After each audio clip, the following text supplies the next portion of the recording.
نئے انداز کی مجلس ہے۔ باتیں اگرچہ اس تعلق سے ہمارے علماء کرام اور بزرگان دین ہر موقع اور محل اور ہر مجلس میں وہ باتیں بتاتے رہتے ہیں، لیکن آج ہماری اس مجلس کو، ہمارے اس پروگرام کو جو عنوان دیا گیا ہے، وہ عنوان اپنی نوعیت کے اعتبار سے منفرد ہے اور اس کا ایک خاص مقصد ہے۔ اللہ تبارک و تعالی نے قرآن کریم میں دیگر انبیاء کرام اور خصوصی طور پر حضرت نبی کریم صلی اللہ علیہ وسلم کے اس دنیا میں بھیجنے کے جو مقاصد بیان کیے ہیں، جن کو مقاصد نبوت کہا جاتا ہے، ان مقاصد میں سے خصوصی طور پر ایک مقصد کو ہمارے سامنے اجاگر کرنے کے لیے، اس مقصد کی اہمیت اور فضیلت بتانے کے لیے، اس مقصد کو ہم اپنی زندگی کے اندر اتاریں، اس کا طریقہ کار بتانے کے لیے ہمارے سامنے ایک بزرگ ہستی جلد ہی انشاءاللہ جلوہ گر ہوگی، اور کل پورے دن میں اور کل شام تک ہم ان کی باتوں سے، ان کی ذکر اور دعا کی مجلس سے مستفیض ہوتے رہیں گے۔ مجھے حکم دیا گیا ہے کہ میں اس مقصد کے تعلق سے تعارف کے طور پر اس مقصد کی اہمیت اور اس مقصد کی کچھ فضیلت آپ حضرات کے سامنے بیان کروں۔ قرآن کریم میں اللہ تعالی نے نبی کریم صلی اللہ علیہ وسلم کو دنیا کے اندر مبعوث فرمایا، اس کے 4 بڑے بڑے مقاصد بیان فرمائے۔ اللہ تبارک و تعالی نے امت پر احسان کے طور پر لقد من اللہ علی المؤمنین، اللہ تبارک و تعالی نے ایمان والوں کے اوپر احسان کیا۔ کیا احسان کیا؟ اذ بعث فیہم رسولا من انفسہم، کہ انہی میں کا اللہ تعالیٰ نے ایک رسول اور ایک نبی ان کے اندر مبعوث فرمایا، نبی کو ان کے اندر بھیجا۔ یہ نبی کو کیوں بھیجا گیا؟ نبی علیہ السلام کو کیوں مبعوث کیا گیا؟ اللہ تبارک و تعالیٰ نے اس کے 4 مقاصد بیان فرمائے کہ نبی علیہ السلام کو اس امت کے اندر میں نے بھیجا ہے، اس امت کے اندر میں نے مبعوث کیا ہے۔ یتلو علیہم آیاتہ، پہلا مقصد یہ ہے کہ نبی ایمان والوں کے درمیان جا کر کے، نبی ایمان والوں کے بیچ میں جا کر کے یتلو علیہم آیاتہ، قرآن کریم کی آیات کی لوگوں کے سامنے تلاوت کریں گے۔ کیا کریں گے؟ تلاوت کریں گے۔ یتلو علیہم آیاتہ، اللہ تبارک و تعالیٰ کی آیات، قرآن کریم کے ذریعے جو اللہ تبارک و تعالیٰ نے آیتیں نازل فرمائی ہے، قرآن کریم کی ان آیات کی امت کے سامنے نبی جا کر کے تلاوت کریں گے۔ تو گویا نبی کے دنیا میں آنے کا ایک بڑا مقصد یہ ہے کہ قرآن پڑھنے کا کیا طریقہ ہے، قرآن کی تلاوت کا کیا طریقہ ہے، قرآن کو کس لب و لہجے میں پڑھا جائے گا، قرآن کو کس انداز میں پڑھا جائے گا، قرآن کی کس طرح تلاوت کی جائے گی۔ نبی اپنی امت کو، نبی ایمان والوں کو اس چیز کی بھی تعلیم دیں گے۔ یتلو علیہم آیاتہ، اور اس تلاوت قرآن کی نبی کریم صلی اللہ علیہ وسلم نے اپنی احادیث مبارکہ کے اندر بڑی فضیلت بیان فرمائی ہے۔ یہ پہلا مقصد ہے، اس کی فضیلت بھی ہم سمجھتے جائیں۔ نبی علیہ الصلوۃ والسلام نے فرمایا، جو مسلمان قرآن کا ایک حرف نہیں سمجھتا، ایک آیت دو آیتیں بڑی بات ہے، قرآن کریم کے ایک لفظ اور ایک حرف کا وہ معنی جانتا نہیں ہے، لیکن قرآن کریم کی تلاوت کو وہ سیکھا ہوا ہے، قرآن کریم پڑھا ہوا ہے، بغیر سمجھے قرآن کریم کی تلاوت کرتا ہے، اللہ تبارک و تعالی اس کو ایک حرف پر 10 نیکیاں عطا فرمائیں۔ کتنی نیکیاں؟ 10 نیکیاں۔ پھر نبی علیہ الصلوۃ والسلام نے پڑھ کر کے بتلایا، الف لام میم۔ میں یہ نہیں کہتا کہ یہ ایک حرف ہے، بلکہ الف الگ حرف ہے، لام الگ حرف ہے، میم الگ حرف ہے۔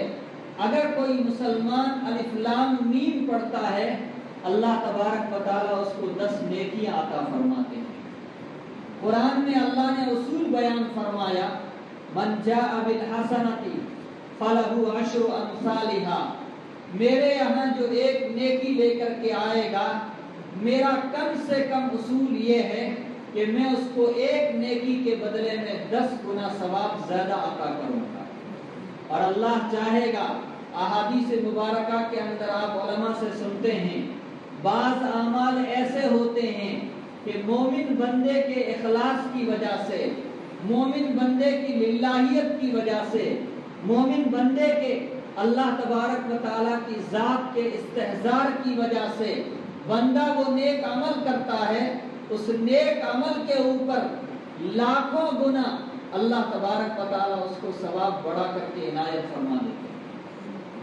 تو یہ کم سے کم اللہ تبارک و تعالیٰ کا اصول ہے کہ ایک نیکی کے اوپر اللہ 10 گنا ثواب زیادہ عنایت فرماتے ہیں۔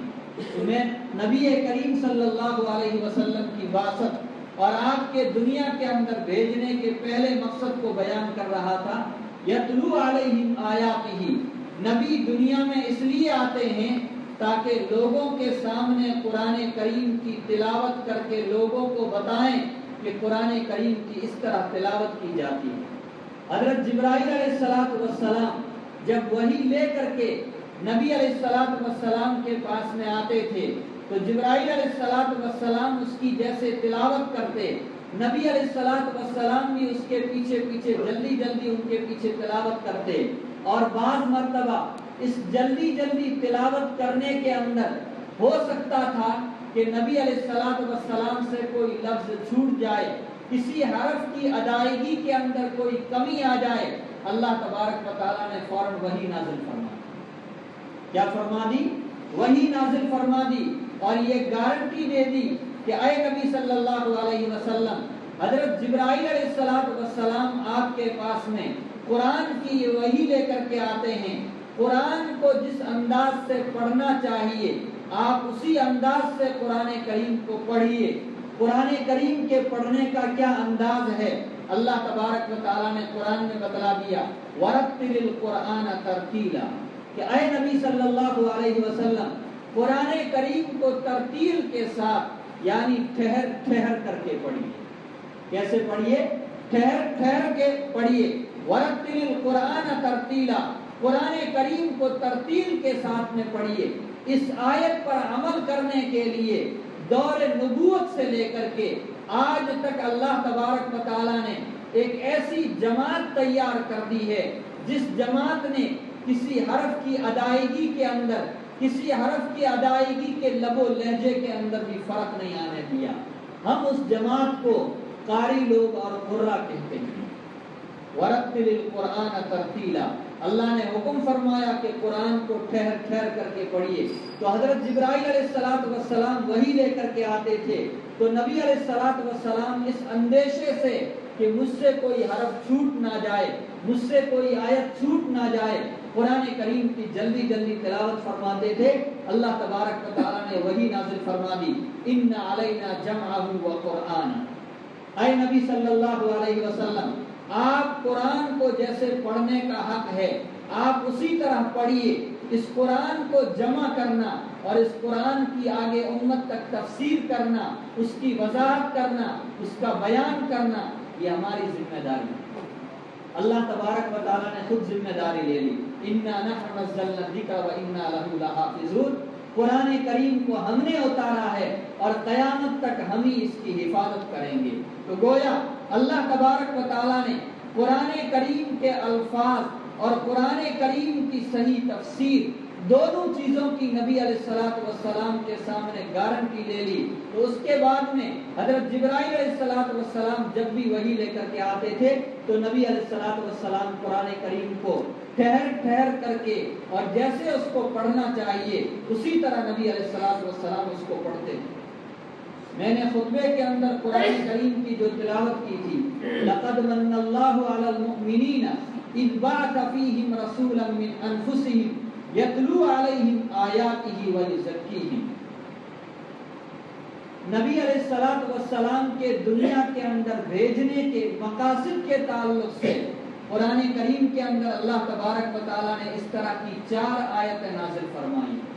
ان چاروں آیتوں کے اندر بعض جگہ یتلو علیہم آیاتک ویعلمہم الکتاب والحکمت ویزکیہم، اس آیت کے اندر تلاوت کتاب کے بعد میں اللہ تبارک و تعالیٰ نے فرمایا ویزکیہم، نبی کو میں نے دنیا کے اندر اس لیے مبعوث کیا ہے، نبی علیہ السلام کو ہم نے دنیا کے اندر اس لیے بھیجا ہے ویزکیہم کہ نبی علیہ السلام دنیا کے اندر جا کر کے لوگوں کا تزکیہ کریں گے۔ کیا کریں گے؟ تزکیہ کریں گے۔ تزکیے ہی کے تعلق سے آج ہماری یہ مجلس منعقد ہو رہی ہے۔ اللہ تبارک و تعالی یہاں کے منتظمین کو اور خاص طور سے حضرت قاری صاحب کو جزائے خیر عطا فرمائے کہ اس طرح کی مجالس کا ہمارے یہاں آج تک عمومی رجحان نہیں تھا۔ بعض جگہ اس طرح رجحان پیدا ہوا، لیکن دوسرے علاقوں کے اندر اور ہمارے بزرگوں کے یہاں اس چیز کی جتنی اہمیت ہے اور اس چیز کے اوپر، اس مقصد کے اوپر جتنا زور دینا چاہیے، ہمارے علاقے کے اندر عمومی طور پر اس چیز کے اوپر ابھی اتنا زور نہیں دیا گیا۔ وَيُزَكِّيهِمْ، نبی علیہ السلام کے بھیجنے کا اللہ تبارک و تعالیٰ دوسرا مقصد بیان فرما رہے ہیں کہ آپ دنیا کے اندر جا کر کے ان کا تزکیہ کریں۔ کن کا تزکیہ کریں؟ ایمان والوں کا تزکیہ کریں، جو اللہ پر، رسول پر، کتاب پر، تقدیر پر، اچھے اور برے کے تقدیر پر، یوم آخرت پر جو لوگ ایمان لا چکے ہیں، آپ کو دنیا کے اندر اس لیے بھیجا ہے کہ آپ جا کر کے ان کا تزکیہ کریں، ان کی اصلاح کریں۔ سننے کے اندر یہ لفظ چھوٹا سا معلوم ہو رہا ہے، سننے کے اندر یہ لفظ اور یہ مقصد ہم کو چھوٹا سا معلوم ہو رہا ہے، لیکن اس مقصد کے اندر بہت بڑی چیز پوشیدہ ہے۔ وَيُزَكِّيهِمْ، آپ دنیا کے اندر جائیں اور جا کر کے ایمان والوں کا تزکیہ کریں۔ تزکیہ کیا ہوتا ہے؟ قرآن کریم میں اللہ تبارک و تعالیٰ نے ایک دوسری جگہ فرمایا فَأَلْهَمَهَا فُجُورَهَا وَتَقْوَاهَا، اللہ فرماتے ہیں کہ ہم نے ہر جان کے اندر، ہر نفس کے اندر، ہر انسان کے اندر 2 طرح کے مادے رکھے ہیں۔ کتنی طرح کے مادے رکھے ہیں؟ 2 طرح کے مادے رکھے ہیں۔ انسان اچھا کام کرنا چاہے، ارادہ کر لے، اللہ اس کے لیے اسباب مہیا فرما دیتے ہیں۔ انسان برے کام کا ارادہ کرے، برے راستے کی طرف جانا چاہے، شیطان اس کو اسی راستے کی طرف لے جاتا ہے۔ کیا کرتا ہے؟ اسی راستے کی طرف اس کو لے جاتا ہے اللہ تبارک و تعالیٰ فرماتے ہیں فَأَلْهَمَهَا فُجُورَهَا وَتَقْوَاهَا، ہم نے اس کے اندر اچھائی کا بھی الہام کر دیا، برائی کا بھی الہام کر دیا، ہم نے ہر جان کے اندر خیر کا بھی الہام کر دیا، ہم نے ہر جان کے اندر شر کا بھی الہام کر دیا۔ وہ اچھائی کی طرف جانا چاہے گا، اس کے لیے اچھے اسباب مہیا ہوتے جائیں گے، وہ برائی کی طرف جانا چاہے گا، برائی کے اسباب اس کے لیے مہیا ہوتے جائیں گے۔ لیکن انبیاء کے بھیجنے کا مقصد یہ ہے کہ دنیا کے اندر لوگ جن برائیوں کی طرف جا رہے ہیں ان برائیوں کو ختم کر کے، ان برائیوں کو کم کر کے ان کو اچھائیوں کی طرف لایا جائے۔ جب دونوں مادے انسان کے اندر موجود ہیں، مومن کے اندر دونوں مادے موجود ہیں کہ وہ اچھا کام کرنا چاہے تو اس کے لیے وہ اسباب مہیا، برے کام کرنا چاہے اس کے لیے وہ راستے بھی کھلے ہوئے ہیں۔ ہمارا دل، ہمارا نفس اچھے کاموں کی طرف چلنے لگ جائے، ہمارا دل اچھے کاموں کی طرف لگنا شروع ہو جائے، ہمارا نفس اچھے کاموں کا عادی ہو جائے، اسی کو کہا جاتا ہے تزکیہ۔ کیا کہا جاتا ہے؟ تزکیہ۔ نبی علیہ السلام کے بھیجنے کا ایک یہ بہت بڑا مقصد ہے۔ صحابہ کرام کا تزکیہ صرف نبی علیہ السلام کی صحبت سے ہو جاتا تھا۔ کس سے ہو جاتا تھا؟ نبی علیہ السلام کی صحبت میں بیٹھتے تھے، حضور کی مجلسوں میں بیٹھتے تھے، تو نبوت کی وجہ سے، نبوت کے نور کی وجہ سے، نبوت کی روشنی کی وجہ سے اللہ تبارک و تعالیٰ صحابہ کرام کے اندر جو برائیاں تھی وہ برائیاں اللہ تبارک و تعالیٰ ختم فرما دیتے تھے، اور ان کے دلوں کے اندر اچھائیوں کو اللہ تبارک و تعالیٰ پیدا فرما دیتے تھے۔ زمانہ جیسے جیسے بدلتا رہا، کام وہی رہا، مقصد وہی رہا، لیکن طبیعتوں کے بدلنے کی وجہ سے، مزاجوں کے بدلنے کی وجہ سے، نفس کے تقاضوں کے بدلنے کی وجہ سے، شیطان کی شرارتوں کے بدلنے کی وجہ سے، ہر دور کے اندر اس مقصد کو روبہ عمل لانے کے لیے، اس مقصد کو انجام دینے کے لیے بزرگوں نے مختلف طریقے اپنائے ہیں، بزرگوں نے مختلف طریقے انجام دیے ہیں۔ دور نبوت کے اندر اس چیز کا کوئی الگ سے نام نہیں تھا، لیکن جیسے جیسے دور نبوت سے لوگ دور ہوتے رہے، ہر مقصد کے لیے اللہ تبارک و تعالیٰ نے مختلف افراد پیدا فرما دیے۔ کوئی قرآن کریم کی تلاوت کی ذمہ داری ہے کسی کی تزکیے کی ذمہ داری ہے، کسی کی تعلیم کتاب کی ذمہ داری ہے، کسی کی تعلیم حکمت کی ذمہ داری ہے۔ اللہ نے یہ 4 مقاصد بیان کیے، ان چاروں مقاصد کے لیے دنیا کے اندر مختلف افراد، مختلف علماء، مختلف لوگ اللہ پیدا فرماتے رہے، اور وہ ہر شعبے کے اندر، ان شعبوں کے اندر خصوصیت کے ساتھ میں آگے چل کر کے کام کرتے ہیں۔ تزکیہ نفس کے تعلق سے علماء نے جس چیز کو اپنا میدان بنایا، بزرگوں نے جس چیز کو اپنا میدان بنایا، آگے چل کر کے اس کو خانقاہ کا نام دے دیا گیا۔ کس کا نام دیا گیا؟ خانقاہ کا نام دیا گیا۔ ہمارا یہ پروگرام اسی مقصد اور اسی لائن سے ہے، خانقاہی تعلق سے ہمارا یہ مقصد ہے۔ تزکیہ کیا ہے؟ انسان کے اندر اچھی صفات بھی ہے، انسان کے اندر بری صفات بھی ہے، ان بری صفات کو ختم کرنے کے لیے، یا یوں کہیے ان بری صفات کو کم کرنے کے لیے اور اچھی صفات کو غالب کرنے کے لیے، بری صفات کو مغلوب کرنے کے لیے، اچھی صفات کو غالب کرنے کے لیے بزرگوں کے یہاں جانا پڑتا ہے، ان کے پاس میں بیٹھنا پڑتا ہے، وہ جو طریقہ بتاتے ہیں اس طریقے کے مطابق ہم کو چلنا پڑتا ہے۔ ہم جب اس طریقے کے مطابق چلتے ہیں، اس طریقے کے اوپر ہم عمل کرتے ہیں، تو ہمارے اندر اچھی صفات پیدا ہو جاتی ہے، اور بری صفات میں سے بعض صفات یا تو ختم ہو جاتی ہے یا وہ صفات مغلوب ہو جاتی ہے۔ ہم اس طریقے کے اوپر، وہ جو بھی طریقہ بتائیں اس طریقے کے اوپر ہم چلتے رہیں گے تو انشاءاللہ ہمارے اندر اچھی صفات یہ اور آگے بڑھتی رہیں گی۔ میں نے عرض کیا ہر زمانے کے اندر مقصد وہی ہے، لیکن طریقہ اس کا بدلتا ہے۔ حضرت تھانوی رحمۃ اللہ علیہ نے ایک واقعہ لکھا ہے، بڑا عجیب واقعہ، اصلاح نفس کا۔ کہ ایک بزرگ کے یہاں ان کے پیر اور ان کے شیخ کے صاحبزادے آئے،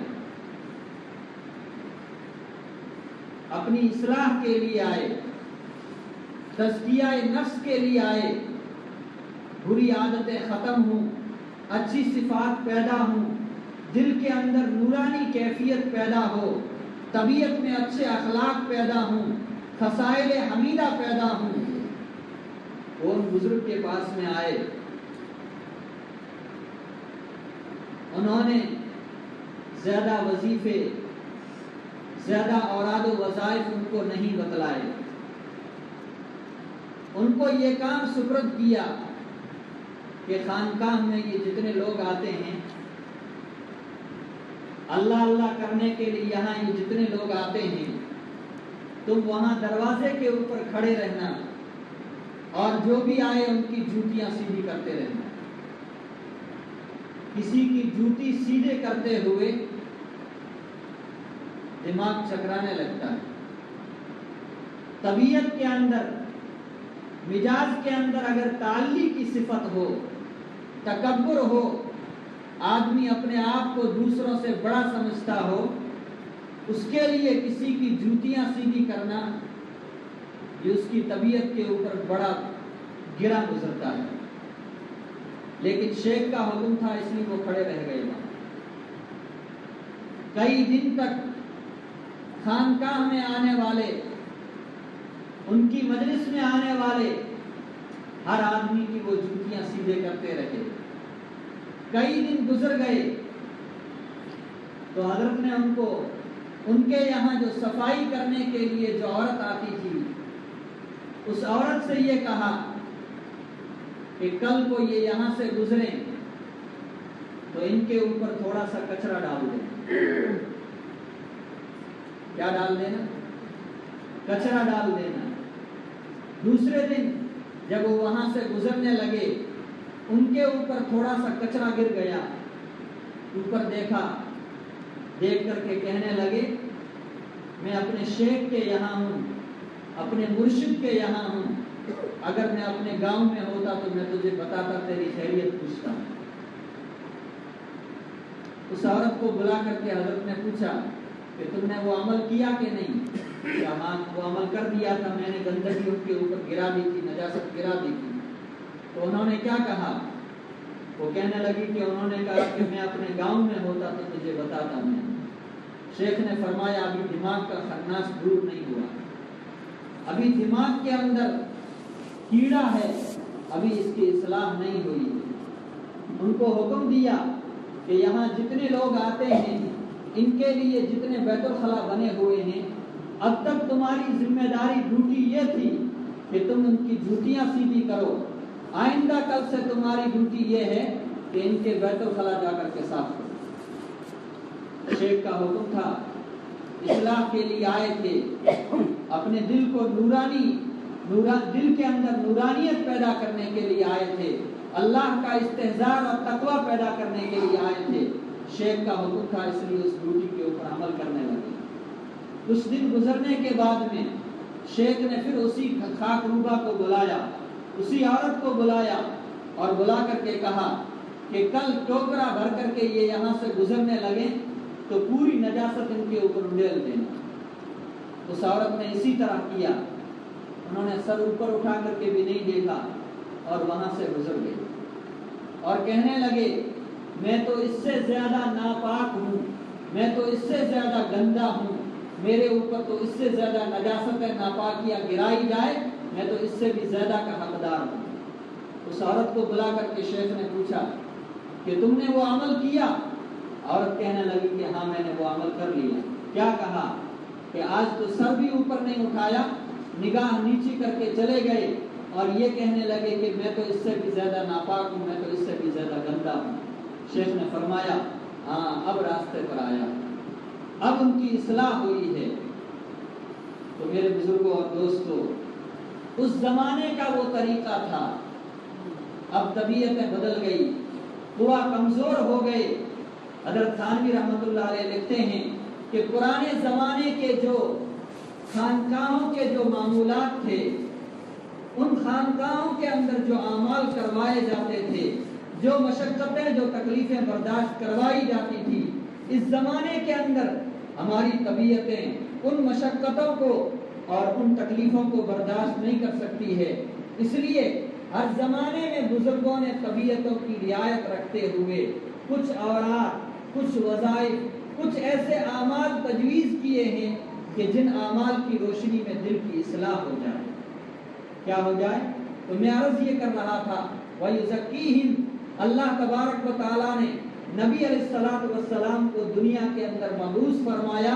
ان کے مبعوث فرمانے کا، دنیا کے اندر بھیجنے کا ایک مقصد یہ ہے کہ آپ ان کا تزکیہ کر دیجئے، ان کی اصلاح کر دیجئے۔ کن چیزوں کی اصلاح کریں گے؟ ایک چیز میں نے عمومی طور پر بتائی کہ دل کے اندر خیر کا بھی مادہ ہے، دل کے اندر شر کا بھی مادہ ہے۔ وہ شر کیا ہے؟ وہ برائی کیا ہے؟ ایمان لانے کے بعد میں نماز نہ پڑھنا، یہ بھی بہت بڑا شر ہے۔ لیکن ہمارے بزرگوں کے یہاں عام طور سے وہی لوگ آتے ہیں جو نمازوں کے اور ان بڑے بڑے اعمال کے پابند ہوتے ہیں۔ وہ اس لیے آتے ہیں کہ دل کی جو بیماریاں ہیں، ان دل کی بیماریوں کو صاف کیا جائے، دل کی بیماریوں کا علاج کروایا جائے۔ حضرت تھانوی رحمۃ اللہ علیہ فرماتے ہیں جسم کی جو ظاہری بیماریاں ہیں، بخار ہو گیا، زکام ہو گیا، سر میں درد ہو گیا، کینسر ہو گیا، فالج کا اثر ہو گیا، کوئی بھی ظاہری بیماری جسم کے اندر پیدا ہو گئی، ہر ظاہری اور باطنی بیماری کا اللہ نے دنیا میں علاج رکھا ہے۔ حضرت مولانا تقی عثمانی صاحب دامت برکاتہم خاص طور سے اس موضوع کے اوپر ان کے کئی بیانات بھی ہیں۔ وہ فرماتے ہیں کوئی دنیا کے اندر ایسی بیماری نہیں ہے کہ جس کا اللہ تبارک و تعالیٰ نے علاج نہ رکھا۔ پھر اپنا ایک واقعہ لکھتے ہیں کہ میں اپنے ایک دوست کے ساتھ افریقہ کے جنگل میں گیا۔ وہاں ایک درخت ہے، بڑا خطرناک درخت ہے، اس کے اندر کانٹا ہوتا ہے، آدمی اس درخت کو پکڑے گا تو کانٹا فوراً لگے گا، اور کانٹا لگتا ہے تو اس کا زہر جسم کے اندر پھیلنا شروع ہو جاتا ہے آہستہ آہستہ۔ حضرت فرماتے ہیں میں نے اس جنگل کے اندر جا کر کے ان درختوں کا نظارہ کیا۔ وہ درخت جہاں پر بھی ہے، اس درخت کے پاس میں ایک چھوٹا سا اور درخت ہوتا ہے، اس کا جیسے ہی زہر طبیعت کے اندر، جسم کے اندر پھیلنا شروع ہو، فوراً اس دوسرے درخت کے پتے لے کر کے اس کے اوپر رگڑ دو، وہ زہر فوراً ختم ہو جائے۔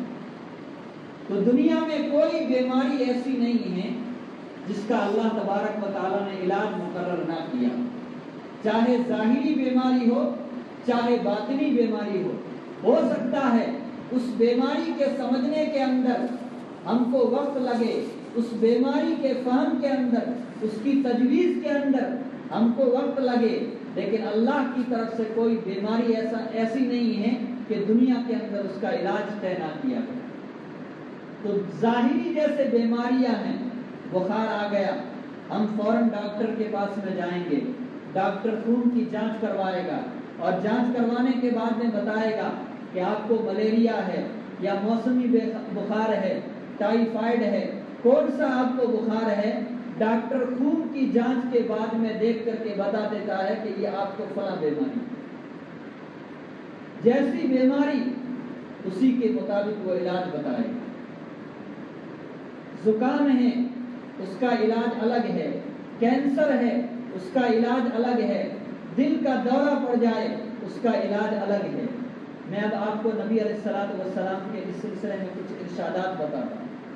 نبی علیہ السلام کے پاس میں صحابہ کرام رضوان اللہ تعالی علیہ مجمعین آتے تھے اور آ کر کے عرض کرتے تھے اے اللہ کے نبی صلی اللہ علیہ وسلم، آپ مجھے کوئی ایسا عمل بتا دیجئے جو اللہ کے یہاں سب سے محبوب ہو۔ علماء کرام کی مجلس ہے، سائل سوال کر رہا ہے، سوال ایک انداز کا ہے، نبی علیہ الصلوۃ والسلام کسی کو کوئی جواب دیتے ہیں، کسی کو کوئی جواب دیتے ہیں، کسی کو کوئی جواب دیتے ہیں۔ ایک سائل آ کر کے سوال کر رہا ہے، نبی علیہ الصلوۃ والسلام آپ مجھے ایسا عمل بتا دیجئے کہ میں اللہ کا سب سے محبوب بن جاؤں۔ حضور فرماتے ہیں نماز کی پابندی کرو۔ ایک دوسرے صحابی آتے ہیں، وہ سوال کرتے ہیں اللہ کے نبی صلی اللہ علیہ وسلم مجھے بہترین عمل بتا دیجئے۔ حضور ان سے فرماتے ہیں اللہ کے راستے میں جہاد کے لیے چلے جاؤ۔ ایک تیسرا صحابی آتا ہے، وہ آ کر کے نبی علیہ الصلوۃ والسلام سے سوال کرتے ہیں اے اللہ کے نبی مجھے بہترین عمل بتا دیجئے دنیا کے اندر رہتے ہوئے میں وہ کام کروں۔ حضور فرماتے ہیں اپنے ماں باپ کی خدمت کرو۔ تو جیسی طبیعتیں اللہ تبارک و تعالیٰ نبی علیہ الصلوۃ والسلام کے دل کے اندر الہام فرما دیتے تھے، یہ فلاں صحابی آپ کے پاس میں آئے ہیں، یہ سوال کر رہے ہیں، ان کی طبیعت کے اندر اس چیز کی کمی ہے، ان کے مزاج کے اندر اس چیز کی کمی ہے۔ نبی علیہ الصلوۃ والسلام جس چیز کی کمی ہوتی تھی ان کو وہی چیز سب سے پہلے تلقین فرماتے۔ یہی حال ظاہری بیماریوں کے جو معالج اور ڈاکٹر ہیں ان کے پاس میں ہم جاتے ہیں، جیسی بیماری ہوتی ہے اسی کے مطابق وہ علاج تجویز فرماتے ہیں۔ یہ ہمارے مشائخ، یہ ہمارے مرشدین، یہ خانقاہوں سے تعلق رکھنے والے، یہ ہمارے روحانی ڈاکٹر ہیں۔ یہ ہمارے کیا ہیں؟ روحانی ڈاکٹر ہیں۔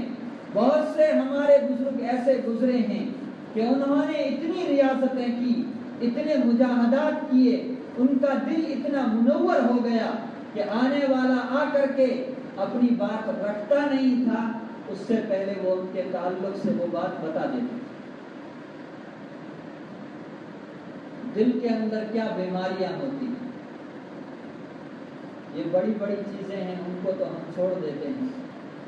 خانقاہوں کا جو خصوصی مقصد ہے، بزرگوں کے آنے کا جو خصوصی مقصد ہے، یا ہمارا بزرگوں کے پاس میں جانے کا جو خصوصی مقصد ہے، تزکیے کی نیت سے، اصلاح نفس کی نیت سے، اس کا سب سے بڑا مقصد یہ ہوتا ہے کہ دل کے اندر جو بیماریاں ہیں، یہ دل کی بیماریوں کو ان کے پاس میں جا کر کے ختم کیا جائے۔ میں دو لفظ استعمال کر رہا ہوں، ختم کیا جائے یا دل کی بیماریوں کو بالکل مغلوب کر دیا جائے اور ان کو کم کر دیا جائے۔ دل کے اندر کیا بیماریاں ہوتی ہیں، جیسی دنیا کی خواہشات ہوتی ہے دل کے اندر بھی اسی طرح کی بیماریاں پیدا ہوتی رہتی ہیں۔ آج کل ہمارے بزرگان دین جس چیز پر سب سے زیادہ توجہ دلاتے ہیں اور جس چیز کی طرف ہمارے نوجوانوں کو خصوصی طور پر وہ متوجہ کرتے ہیں، وہ بد نظری ہے۔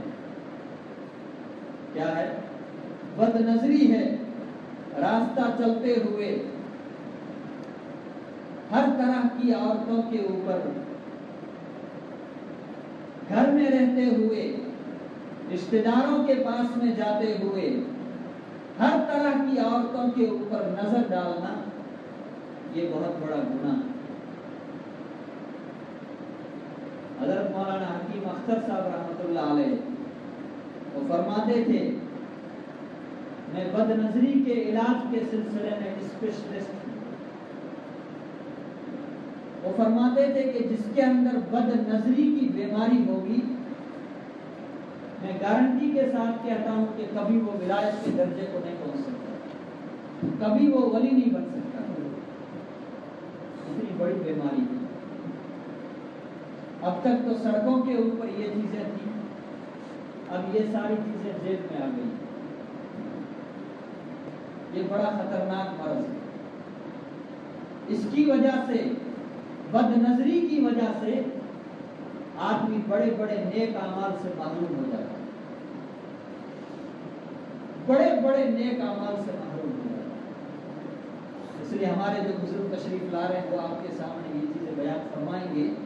میں تو ان چیزوں کی نشاندہی کر رہا ہوں، ان کو بتلا رہا ہوں کہ ہم کو جس مقصد کے لیے یہاں بلایا گیا ہے، یہ کوئی نئی چیز نہیں ہے، یہ انبیاء کے مقاصد میں یہ چیز ہے کہ دل کی اصلاح کی جائے، دل کا تزکیہ کیا جائے، دل کو پاک صاف کیا جائے، تاکہ دل کے اندر اللہ کا نور آئے، دل میں تقوی پیدا ہو، دل میں اللہ کی ذات کا استحضار ہو، اللہ کا خوف ہو، اللہ کی خشیت ہو، اللہ کا ڈر ہو، تو نیک اعمال کرنا ہمارے لیے بہت آسان ہو جائے۔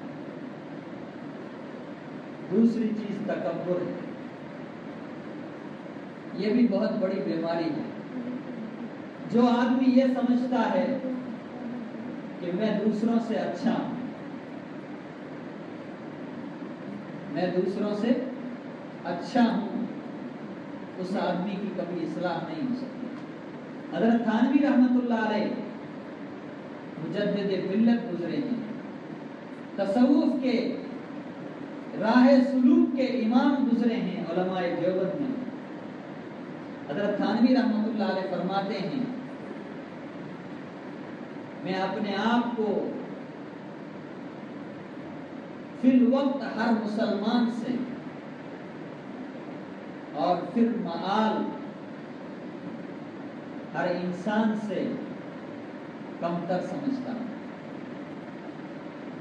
میں سارے نیک اعمال کرتا ہوں، لیکن اصل چیز انجام ہے، میرا انجام کیسا ہوگا۔ ہمارے بہت سے بزرگ تو ان کا یہ قول ہے، اور بہت سی مجلسوں کے اندر وہ یہ فرماتے تھے کہ ہم تو دنیا کے کتوں سے بھی برے ہیں، ہم تو دنیا کے کتوں سے بھی برے ہیں، اس لیے کہ ان جانوروں کو جب موت آ جائے گی تو کل قیامت میں اللہ کے یہاں ان کا کوئی حساب و کتاب نہیں، ہمارا حساب و کتاب ہوگا۔ اس حساب و کتاب کے بعد میں پتہ نہیں ہمارے لیے کون سا ٹھکانہ بنتا ہے، جنت ٹھکانہ یا جہنم ٹھکانہ۔ اگر جنت ٹھکانہ بنے تو ہم سب سے اچھے رہے، اور جہنم ٹھکانہ بنے خدا نہ خواستہ تو ہم سب سے برے ہوں۔ اس لیے بزرگوں، دل کی دوسری بڑی بیماری تکبر ہے۔ یہ بہت بڑی بیماری ہے۔ جس دل کے اندر سے تکبر نکل جائے، انانیت نکل جائے، جس دل کے اندر سے میں کا جذبہ ختم ہو جائے، اس دل کی بہت جلد اصلاح ہو جاتی ہے، اس مسلمان کی بہت جلد اصلاح ہو جاتی ہے۔ اس کے دل کے اندر اللہ کی تجلیات اور اس کے دل کے اندر اللہ کی طرف سے نورانیت پیدا ہونا شروع ہو جاتی ہے۔ اور اس کے علاوہ بہت ساری بیماریاں، جھوٹ بولنا، غیبت کرنا، چغلی کرنا، بہت ساری دل کی بیماریاں ہیں، بزرگوں کے پاس جائے بغیر ان کی اصلاح نہیں ہوتی۔ حضرت خان پوری دامت برکاتہم بہت سی مجلسوں کے اندر فرمایا کرتے ہیں، خاص طور سے اہل علم کے لیے فرماتے ہیں کہ ہم دنیا کے کسی بھی دینی خدمت کے اندر مشغول ہوں، مدرسے کی دینی خدمت میں مشغول ہوں، دعوت و تبلیغ کی دینی خدمت میں مشغول ہوں، یا کوئی اور خدمت خلق کے تعلق سے ہم دینی خدمت کے اندر مشغول ہوں، حضرت فرماتے ہیں اس دینی خدمت میں استقامت کے لیے اور اس دینی خدمت کو دینی خدمت کے اندر خلوص پیدا کرنے کے لیے 24 گھنٹے کے اندر 2-2.5 گھنٹے خانقاہی اعمال میں اہل علم کے لیے مشغول رہنا ضروری ہے۔ اس کے بغیر کب اس کی گاڑی پٹری سے اتر جائے کوئی اس کا ٹھکانہ نہیں۔ حضرت فرماتے ہیں اہل علم کا کام بڑا ہے، ان کی خدمتیں بڑی ہے، ان کا نفس اور شیطان بھی اتنا ہی بڑا ہوگا۔ ہم سمجھتے ہیں کہ ہم دینی خدمت کر رہے ہیں، لیکن بسا اوقات اس دینی خدمت کرتے ہوئے ہمارے اندر احساس بھی نہیں ہوتا، ہم کو احساس بھی نہیں ہوتا، ہمارے دل کے اندر، ہماری طبیعتوں کے اندر ایسی بیماریاں پیدا ہو جاتی ہے کہ جن بیماریوں کے نتیجے میں آگے چل کر کے بسا اوقات اپنی ذات کو اور امت کو فائدہ پہنچنے کے بجائے امت کو اور اپنی ذات کو نقصان پہنچنا شروع ہو جاتا ہے۔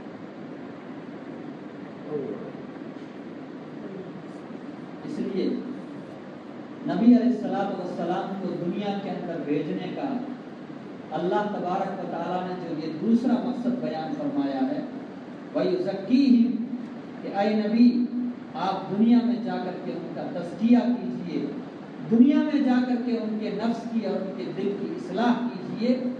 یہ مقصد بھی نبی علیہ الصلوۃ والسلام کے زمانے سے لے کر کے علماء کرام بزرگان دین اس مقصد کے اوپر عمل کرنے کے لیے بھی مسلسل اس میں لگے رہتے ہیں۔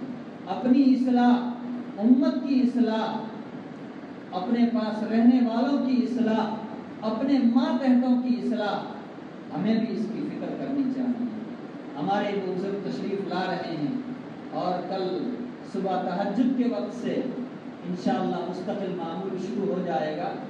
صبح نماز تہجد کا عمل ہوگا، صبح صادق سے 1 گھنٹہ پہلے بیدار ہو کر کے نماز تہجد کا عمل ہوگا، اور صبح صادق کے بعد میں یا اس سے کچھ پہلے دعا کا معمول ہوگا، پھر نماز فجر ہوگی، نماز فجر کے بعد مجلس ذکر، اور مجلس ذکر کے بعد میں پھر دعا، اور اس کے بعد میں پھر آگے کی ہماری مجلسیں کل عشاء تک انشاءاللہ جاری رہے گی۔ ہم جیسے مدرسوں کے اندر اپنے بچوں کو بھیجتے ہیں، مکتب کے اندر اپنے بچوں کو بھیجتے ہیں، دعوت و تبلیغ کے لائن سے ہم محنت کرتے ہیں، اس لائن سے بھی ہمیں محنت کرنی چاہیے، کوشش کرنی چاہیے، بزرگوں کے ہاتھ میں اپنے ہاتھ کو دینا چاہیے۔ یہ کوئی نئی چیز نہیں، قرآن سے ثابت ہے۔